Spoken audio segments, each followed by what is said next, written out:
शहर के जाने माने रईस हीराचंद और उनकी पत्नी सुजाता की चमचमाती महंगी कार बंगाल की एक पुरानी बस्ती की सुनसान गली में एक बेरौनक से पुराने मकान के बाहर आकर रुकती है।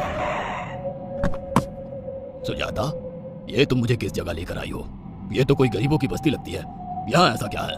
हीराचंद के कुछ भी समझ में नहीं आ रहा था कि सुजाता उसे ऐसी अजीब सी जगह क्यों लाई है, जिस मकान में दिन में भी अंधेरा दिख रहा था और धुआं उठ रहा था। आप मेरे साथ अंदर चलिए, सब समझ जाएंगे।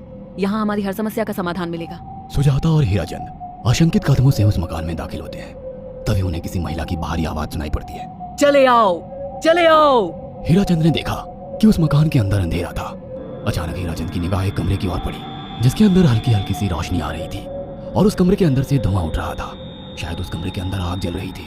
है? ये किसकी आवाज है? यहाँ इतना अंधेरा क्यों है और ये धुआं कैसे उठ रहा है? मेरा तो यहाँ दम घुट रहा है।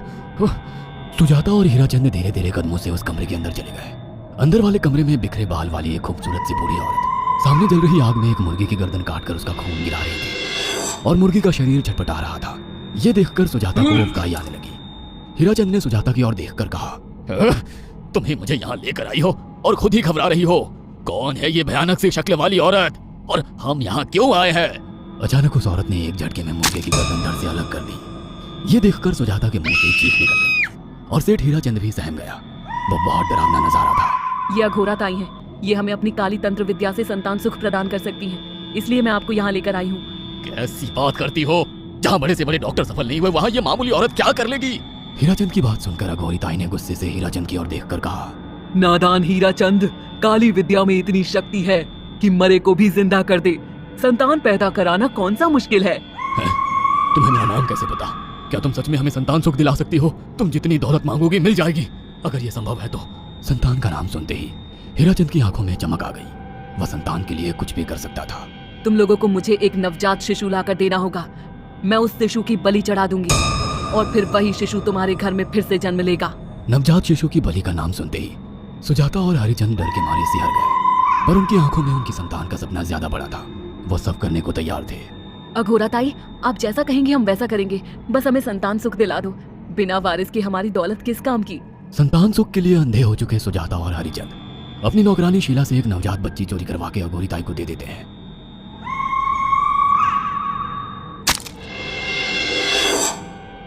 उस शिशु की बलि से सुजाता गर्भवती हो जाती है। देखा आपने, अघोरा की तंत्र शक्ति। मुझे उस पर पूरा भरोसा था। चलो चलकर उन्हें धन्यवाद कहते हैं। हीराचंद और सुजाता अघोरा ताई के पास पहुंचते हैं। वो दोनों बहुत खुश थे और अघोरा पर उन्हें अंधविश्वास हो गया था।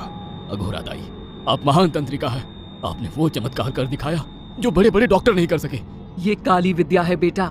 अगर तुम दोनों चाहो तो मैं इस विद्या से तुम दोनों को हमेशा के लिए जवान बना सकती हूँ। क्या सच में ऐसा संभव है? हाँ बिल्कुल, पर इसके लिए तुम्हें जवान लड़के और लड़कियों की बलि चढ़ानी होगी। तुम उन्हें यहाँ तक लाओ, बाकी मैं देख लूंगी। जवान रहने की लालच में अंधे सुजाता और हरिचंद एक अनाथ आश्रमों से हर रोज एक लड़की या लड़के को गोद लेने के बहाने अघोरी के पास बलि चढ़ाने ले जाने लगे। और एक दिन अघोरी ताई ने हीराचंद और सुजाता से इंसानी मांस खाने को कहा।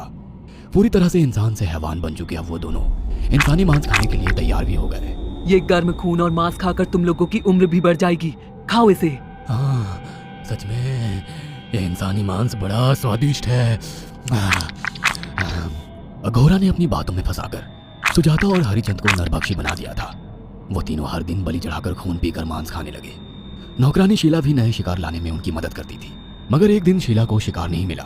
मेम साहब, आज एक भी शिकार हाथ नहीं लगा और मैं बहुत थक गई हूँ और घर जाकर थोड़ा आराम करना चाहती हूँ। कोई बात नहीं शीला, एक छोटा सा काम है। तुम हमारे साथ चलो, लौटते में हम तुम्हें घर छोड़ देंगे। जी मेम साहब। शीला नहीं जानती थी कि शिकार नहीं मिलने से सुजाता और हरिचंद अंदर से बौखला गए थे और उनके दिमाग में एक शैतानी चाल चल रही थी। सुजाता, ये बेहोशी की दवा है। शीला के कार में बैठते ही तुम उसे सुंघा देना। आज हमें इसी की बलि देनी होगी। इसने हमारे यहाँ का बहुत खाना खाया, अब हम लोग इसे खाएंगे। वैसे भी आगे चल के हमारे लिए खतरा बन सकती थी। कार में बैठते ही सुजाता शीला को बेहोश कर देती है और वो लोग सीधे अघोरी ताई के यहाँ पहुंच जाते हैं, जहाँ अघोरी ताई शीला की बलि चढ़ा देती है और तीनों मिलकर उसे नोच कर खाते हैं। अघोरी ताई, हमको बलि चढ़ाते हुए पूरा 1 साल हो गया है। हमारा बेटा भी साल भर का हो चुका है। अब और कितनी बलि देनी होगी? बस एक आखिरी क्रिया और बची है, उसके बाद तुम दोनों हमेशा के लिए जवान हो जाओगे। कैसी क्रिया अघोरा ताई? 3 दिन बाद सूर्य ग्रहण है। हमें पास के घने जंगल में एक विशेष क्रिया करनी होगी।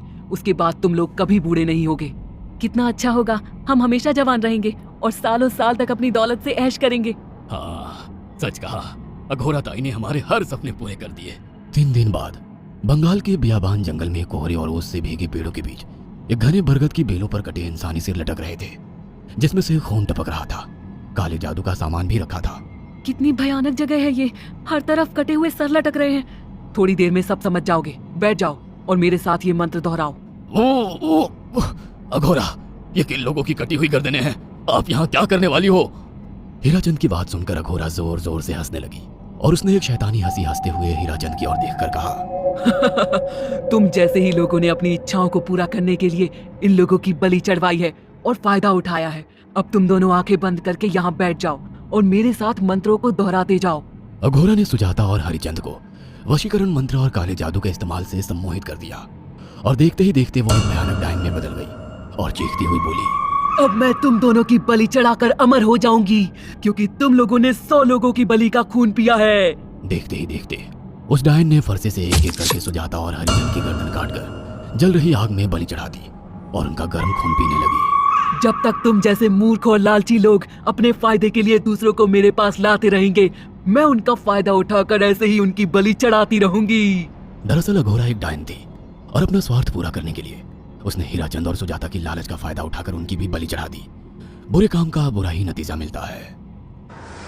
अगर आपको हमारी ये कहानी पसंद आई हो तो इसे लाइक और शेयर करना ना